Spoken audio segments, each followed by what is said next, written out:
Assalamu alaikum. Bismillah, alhamdulillah, wallahumma salli wa sallam ala nabina Muhammad. Amma ba'd. Nul d'entre vous n'ignore ce qui se passe actuellement à Marseille. Tous ces jeunes qui nous quittent à un âge très tôt, qui nous quittent avant l'âge de la retraite, qui nous quittent en ayant vécu quelques jours ou quelques années, peu d'années après l'âge de la puberté, qui nous quittent certains sans prière ni ramadan, qui nous quittent certains très tôt, sans avoir profité de cette vie et sans avoir assez préparé la vie éternelle.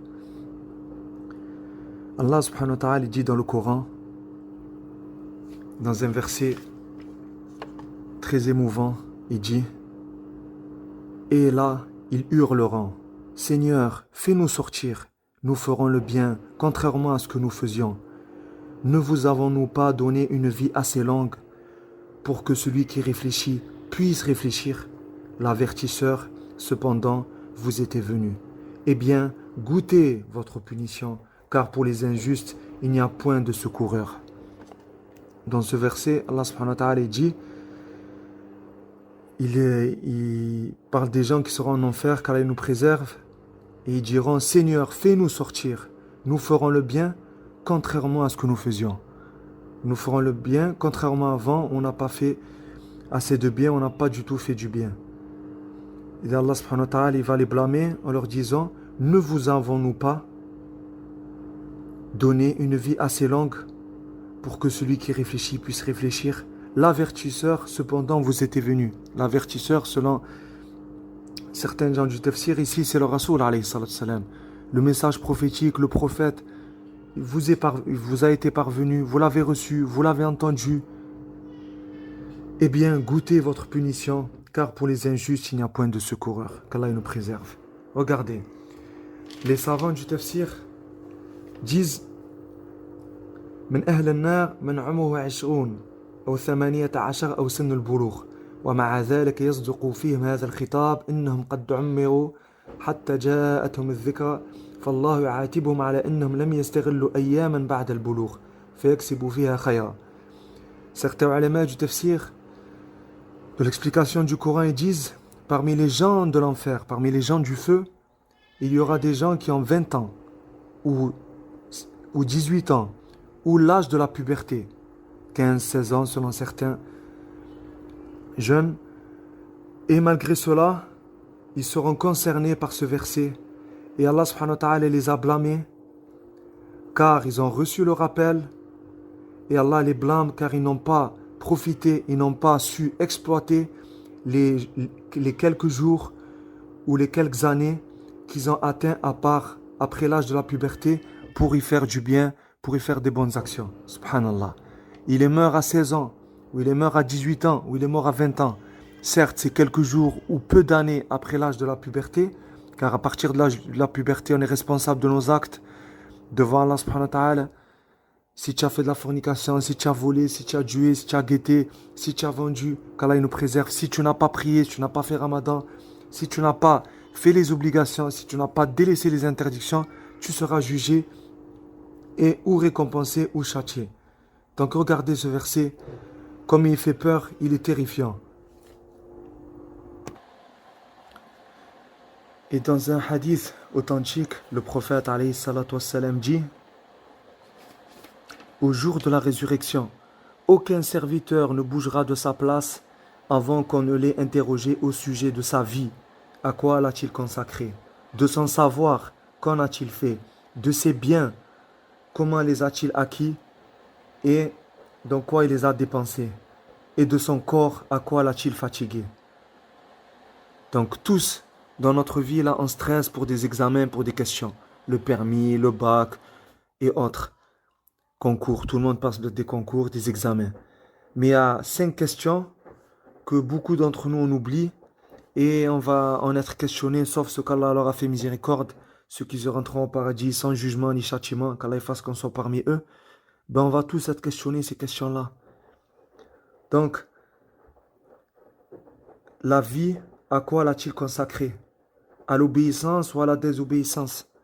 Les années là, de notre vie, même si on meurt à 16 ans ou à 18 ans ou à 20 ans, toutes ces années après la puberté, on les a passées dans quoi? Dans la rue, dans l'interdit, ou dans la mosquée, dans l'obéissance, dans le bien. On les a passées dans le bien ou dans le mal.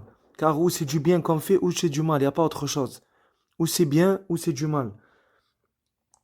Le savoir, qu'en a, de son savoir, qu'en a-t-il fait? A-t-il œuvré selon ce qu'il a appris ou pas? Ce qu'on a appris. On a tous appris, on a tous compris que consommer de la drogue, c'est interdit, que la fornication, c'est interdit. Mais cette science, est-ce qu'on l'a mis en pratique? Est-ce qu'on s'est écarté de la drogue, de la fornication? On a tous appris qu'il y en a 10 qui sont maudits dans l'alcool. Et les ulama ils disent par analogie, ça concerne aussi la drogue. Le vendeur, le transporteur de la drogue, le consommateur, que ce soit alcool ou autre drogue, toute drogue, le consommateur, le vendeur, le transporteur et autres, ils sont maudits. Ils sont maudits. Allah subhanahu wa ta'ala, il est en colère contre eux car il nous préserve. Il n'a pas satisfait de leur acte. Donc, est-ce qu'on a mis en pratique cela? Est-ce qu'on s'est écarté de la fornication, qui est le pire des péchés après le meurtre? Est-ce qu'on s'est écarté de la consommation de drogue ou de sa vente ou de son transport? Regardez. Donc, la science, ce qu'on a appris, les rappels qu'on lit, est-ce qu'on les met en pratique ou pas? Ensuite, l'argent, les biens, pardon. Donc, les biens, c'est plus général que l'argent. Ça concerne l'argent et tout bien. La maison qu'on a, la voiture qu'on a, l'argent qu'on a.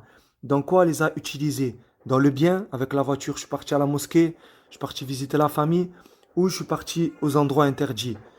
Je suis parti rendre visite à la famille ou rendre visite à des personnes maudites et des personnes criminelles. Ma maison, je l'ai utilisée pour le licite ou pour l'illicite. Et tout bien qu'Allah nous a donné. Et son corps, à quoi l'a-t-il fatigué? On a utilisé notre corps, la santé qu'Allah nous a donnée. Dans le bien, on a adoré Allah avec, on a aidé les gens avec, on a surveillé les bons endroits, on a avec, ou on a utilisé dans le mal cette santé pour mépriser les gens, pour faire du mal aux gens, pour nuire aux gens, alors que le prophète alayhi salatu salam, il dit le musulman est celui qu'on est préservé de sa langue et de ses mains. Donc avec ces mains-là, est-ce que tu as fait du bien ou du mal? On va être questionné sur ce corps-là, utilisé dans le bien ou dans le mal. Tout organe, on va en être jugé. Donc ce corps, tu l'as utilisé dans le bien ou dans le mal. Tu as préservé ta santé ou tu t'es tué directement avec un suicide ou indirectement en consommant des choses qui amènent à la mort. Les drogues et autres, tu as pris des risques que tu savais certainement que ça allait amener à la mort. Donc regardez. Et dans une autre version, Shababihi fi ma'ablah. Et on va être questionné sur notre jeunesse. À quoi on l'a consacré? À quoi on s'est fatigué dans la jeunesse? Donc regardez, qu'est-ce qu'on a fait de cette jeunesse? Des péchés qui nous ont menés à une vie loin d'Allah ou des péchés plus graves qui nous ont menés ou à 4 planches sous terre ou à 4 murs sur terre. Et quoi qu'on fasse dans cette vie, on va passer plus de temps sous terre que sur terre. Donc pourquoi rater un bonheur éternel, un paradis éternel pour une vie éphémère, pour quelques années sur terre, pour 20 ans, 30 ans, au maximum 100 ans, 120 ans, tu rates une éternité. Une éternité. Là, c'est pas quelques années en enfer. Ça peut être une éternité en enfer qu'Allah nous préserve. Et si on est musulman, avec la miséricorde d'Allah, on ne restera pas éternellement en enfer. Mais c'est très grave. C'est très grave. Déjà, une seconde en enfer, c'est grave. Déjà, ce soleil, il est très loin. Et c'est rien comparé à la chaleur de l'enfer. On ne le supporte pas. On n'arrive pas à rester 1 heure au soleil. Que dire rester 1 heure en enfer? 1 heure au soleil, ici, avec les habits et la clim, on ne tient pas. Que dire 1 heure en enfer, qu'Allah nous préserve? Le feu du briquet, on ne tient pas une seconde. Que dire le feu de l'enfer? Donc, là, ce qu'on fait actuellement, cette jeunesse, c'est qu'on joue vraiment avec le feu. On joue vraiment avec le feu, mais on risque le feu éternel. Parce que le feu d'ici, c'est 1/70e du feu de l'enfer. Le feu d'ici, il est éphémère. Mais le feu de l'enfer, il est éternel. Et si on est musulman, on ne reste pas éternellement en enfer. Mais c'est très grave. Les grands péchés, c'est une cause d'être châtié sous terre. C'est une cause du châtiment de la tombe. Donc il faut penser à la tombe déjà. Ceux qui tuent des gens, ceux qui surveillent, ceux qui vendent de la drogue, ceux qui consomment de la drogue, ou même celui qui va en soirée et après être sorti fait un accident. C'est une mauvaise fin. Tu meurs après une fornication, Tu meurs après une soirée dans l'alcool et dans la musique et dans la mixité. Est-ce que tu aimerais qu'on fasse ça avec ta famille, tes sœurs ou tes tantes ou ta mère? Pourquoi tu joues avec les filles des gens ou les sœurs des gens? Même si elle veut. Toi, tu lui conseilles. On connaît tous la parole des 3 personnes dans la grotte. Parce qu'il s'est écarté de la fornication, Allah il a écarté des malheurs. Et on connaît tous l'histoire de la femme pieuse. Il lui a dit à personne qui nous voit. Il lui a dit, il n'y a que les étoiles. Il lui a dit, tu as oublié les seigneurs, celui qui fait briller les étoiles. Même s'il n'y a personne qui te voit, il n'y a pas de caméra, mais Allah qui t'a créé, qui a créé la caméra. Donc il faut qu'on craigne Allah. On pense à Allah, il va nous juger, il nous voit, il nous entend. On pense au jour dernier. Et le mal, il te met mal sur terre, sous terre et en enfer. Sauf si tu te repens. Le mal, ça se paye. Sur terre ou sous terre ou en enfer ou dans les 3. Donc on demande à Allah subhanahu wa ta'ala qui nous accorde un reparti sincère, qui nous donne une bonne fin. Subhanakallahumma bihamdika ashhadu an la ilaha illa anta astaghfiruka wa atubu ilayk.